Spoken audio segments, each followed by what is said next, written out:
റെസ്പെക്റ്റുമുള്ള വളരെ ബഹുമാനമുള്ള ഞങ്ങളെല്ലാം അദ്ദേഹത്തെ ടീമിലേക്ക് ഇൻവൈറ്റ് ചെയ്യുന്നത് ഭീഷ്മാചാര്യൻ, ഇന്ത്യൻ ഡയറക്ടറിംഗ് ഇൻഡസ്ട്രിയിലെ ഭീഷ്മാചാര്യൻ എന്ന് പറഞ്ഞിട്ടാണ് ഞങ്ങൾ സാറിനെ ഇൻവൈറ്റ് ചെയ്തത്. ആ സാറ് ഒരു 3-4 വർഷം മുമ്പ് നമ്മെ വിട്ട് പിരിഞ്ഞുപോയി. ടി വി അശോകൻ സാർ ഈ കൊല്ലൂരിന്റെ അടുത്ത് ആനക്കല്ലാണ് സാറിന്റെ വീട്, അറിയോ?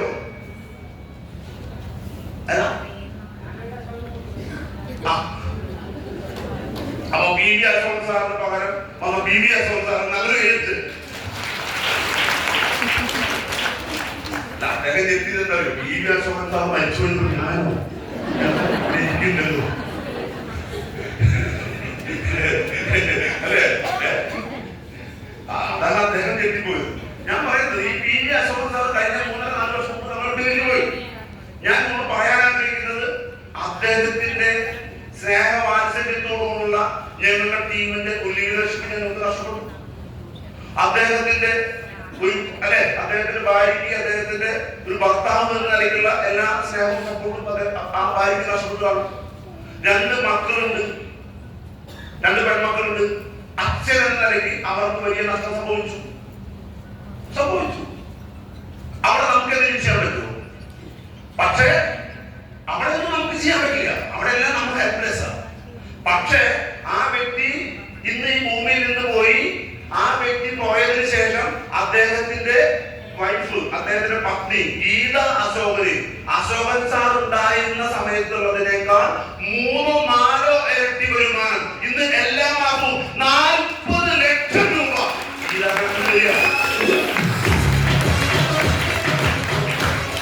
മനുഷ്യന് പകരം വയ്ക്കാൻ നമുക്ക് മാറില്ല.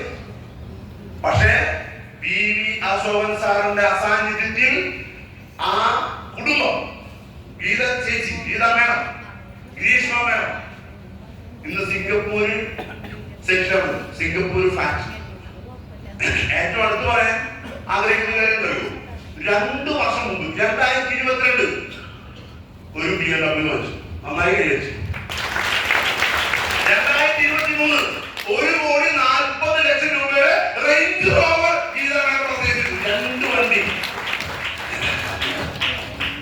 അശോകൻ സാറുള്ളപ്പോ മകളുടെ വിവാഹത്തിന് ഞാനൊക്കെ പങ്കെടുത്തിട്ട് IT സാറ് പങ്കെടുത്തല്ലോ. ഗീതാ മേഡം അശോകൻ സാറിന് ജീവിച്ചിരിക്കുമ്പോ മകൾക്ക് കൊടുത്തത്, സ്ത്രീധരമായി മൂത്ത മകളുടെ വിവാഹത്തിന് കൊടുത്തത് BMW. പക്ഷെ ഗീതാ മേഡം അശോകൻ സാറിന്റെ വിയോഗത്തിന് ശേഷം പർച്ചേസ് 2 കാറും 2 കോടിക്ക് മുകളിലുള്ളതാണ്. ഇത് ഈ കമ്പനി തരുന്ന ഉറപ്പാണ്. സുരേഷിന്റെ ഈ ഭൂമിയിൽ ജീവിച്ചിട്ടില്ലെങ്കിലും സുരേഷിന്റെ അവകാശികൾ ഈ ലോകത്തെ കോടീശ്വരനായി മാറുമെന്നതിന്റെ ഉറപ്പാണ്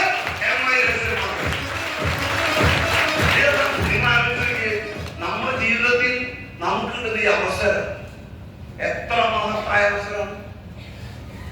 ഇവിടെ പലപ്പോഴും ഞങ്ങൾ ലീഡേഴ്സ് സംസാരിക്കുന്ന സമയത്ത് പറയുന്നൊരു കാര്യം, ഇവിടെ പല ആളുകളും ഈ അവസരത്തിന് വേണ്ടത്ര വായന കൊടുക്കാത്തതിന്റെ കാരണം എന്താണെന്നറിയോ? എന്താ പറയുക? നമ്മളൊരു വീടിനടുത്ത് 2 ലക്ഷം രൂപ മുടക്കി ഒരു കട തുടങ്ങി.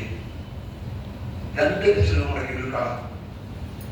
രാവിലെ വെളുപ്പിനിരിക്കും, ആ കടയിൽ ചെന്നിരിക്കും, രാത്രി 9-10 മണി വരെ യേശോണോ ഇതിൽ 10 ലക്ഷം മുടക്കിയത് തുടങ്ങിച്ചാലോ 3 മുടക്കും ഞാൻ ചെന്നിരിക്കും. പക്ഷെ ഇവിടെ എന്താ ഊണുറക്കില്ലെന്ന് പറയാതെ ഈ ഊണുറക്കും ഇവിടെ വരുമ്പോ ഇവിടെ പലരും ഉറങ്ങാൻ വേണ്ടി ട്രെയിനിങ് വരുന്നതാണ്. വീട്ടിൽ കുട്ടികളുടെ സെക്യൂരിറ്റി ഉണ്ട്.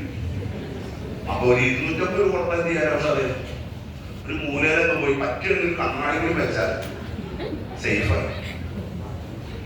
ഇവിടെ നല്ല ഉറക്കം. എന്താ കാരണം അറിയോ? എന്താ കാരണം? ഇത് ഞാൻ അവരുടെ പറയുന്നത് എന്താ കാരണം അറിയോ? 10 വർഷം കഴിഞ്ഞു 5 കോടി രൂപ എന്റെ അക്കൗണ്ടിൽ വന്നു എന്ന് ഞാനിപ്പോ പറയുമ്പോ ഇത് 10 വർഷം മുമ്പ് എനിക്കറിയോ? 10 വർഷം മുമ്പ് എനിക്കുണ്ടായിരുന്നോ? ഞാനൊരു പക്ഷേ 10 വർഷം മുമ്പ് എനിക്ക് ഈ തിരിച്ചറിവുണ്ടായിരുന്നെങ്കിൽ ഇന്ന് അവസരം പറയാൻ വന്ന ശ്രീനിവാസന്റെ അടുത്ത് ഞാൻ എങ്ങനെയൊക്കെ നിന്നുണ്ടാവുന്നു. ഈ അവസരം പറയുന്ന സമയത്ത് പരമാവധി പിടിക്കാവുന്ന എല്ലാ മാസം ഞാൻ വിളിച്ചു. ഒഴിവാക്കാൻ പറ്റുന്ന എല്ലാ കാര്യവും ഞാൻ പറഞ്ഞു നോക്കിയിട്ടുണ്ട്. പക്ഷെ അദ്ദേഹത്തിന്റെ ഒരു ക്ഷമയും അദ്ദേഹത്തിന് ഒരു സന്മനസ്സും ഈ മുന്നിലിരിക്കുന്ന വ്യക്തി വിജയിച്ചോട്ടെ എന്നുള്ള ഒരു അനുകമ്പയും